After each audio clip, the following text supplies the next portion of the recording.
So one of the things that I wanted to talk about was how Trump used the unmarked federal Yeah, agents sure, that's huge. to Yeah, pick up people in Portland, to pick up protesters in Portland.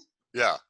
That's a bit That's on the crazy side. that's crazy stuff. That's the kind of stuff that everyone's been saying he was capable of doing for years and years. I'm like, I don't really see it, and I'm like, oh geez, look at that. That is insane. I Yeah, mean, he's really showing his authoritarianism, and I don't understand it because it should be the opposite of what he's doing, because right, a good chunk of his base is not keen to him acting this way. It actually scares them, and with his numbers supposedly dwindling the way that they are, I can only imagine that this is a ploy for him to, because he always likes to come off as this strong man. He never wants to right. come off as this weakling, and that's one of the criticisms that they always bring up against him, is that he's always praising these dictators or authoritarian figures, right?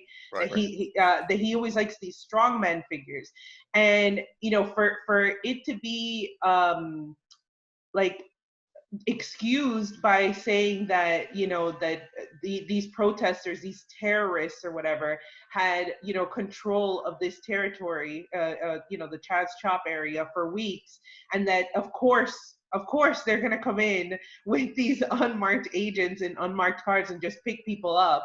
Right. And like, to me, this is just super scary because, again, it is showing his authoritarian side. But the fact that we can thank Barack Obama for undoing habeas corpus, Right. right? And That's so right. they can actually hold you without charges, and Right.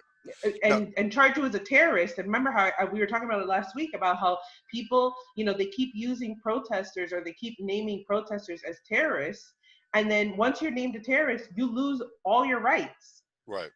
Now, so far they're saying that the people are essentially being like, well, I mean, it's obviously essentially kidnapping, and they're putting them in jail cells, but they're like letting them go. But the very real threat is there, as you say, because of the loss of habeas Well, corpus, that they could be held. apparently they're Customs and Border Protection people, which is part of Department of Homeland Security, but Yeah, they're not marked as such. I heard They're going DHS. around with unmarked vehicles and just basically kidnapping people off the street. And I Right. think it's no accident that they picked Portland, Oregon, which is probably the most, you think about the Pacific Northwest. I mean, they're more, liberal and open than even Seattle, I would say. I mean, it's Yeah. really, That's where the opposition, the Right. that's where the greatest center of the opposition comes opposition from. is. So Yeah. he kind of projected this. He had a press conference, press gathering outside, I think it was, just like a few days ago, where he basically talked about how horrible the Dem mayors are. It's all these cities with the Dem mayors that have this, violence and all the protesters, and but he would call it like looting and all that, and true to somebody with no political skill, he's going completely the wrong way. Instead of getting more authoritarian, he should have gone to the Dems on the left. He should have been talking about how he wanted to bring the troops home from Afghanistan and the Dems blocked it. And he should be talking about COVID's, I want to do COVID UBI, and I want to do some more healthcare for folks, at least during this COVID period, extend the COVID. What is he doing? He's basically doing like COVID healthcare through Medicare now, right? I think it's just whatever is COVID, under Yeah, COVID but he should care. extend that to like all healthcare during this crisis or something like that. So what is his strategy? And his instincts are completely wrong to go more authoritarian. What is the strategy then? I mean, is he trying to incite a reaction, violent reaction, to kind of? Well, to figure out what his strategy is, you have to figure out what his goal is, right? Now, is his goal really to get reelected president, or is it to simply, for the moment, to win one on the Democrats and the left? I don't know. I mean, I have no idea if he has any.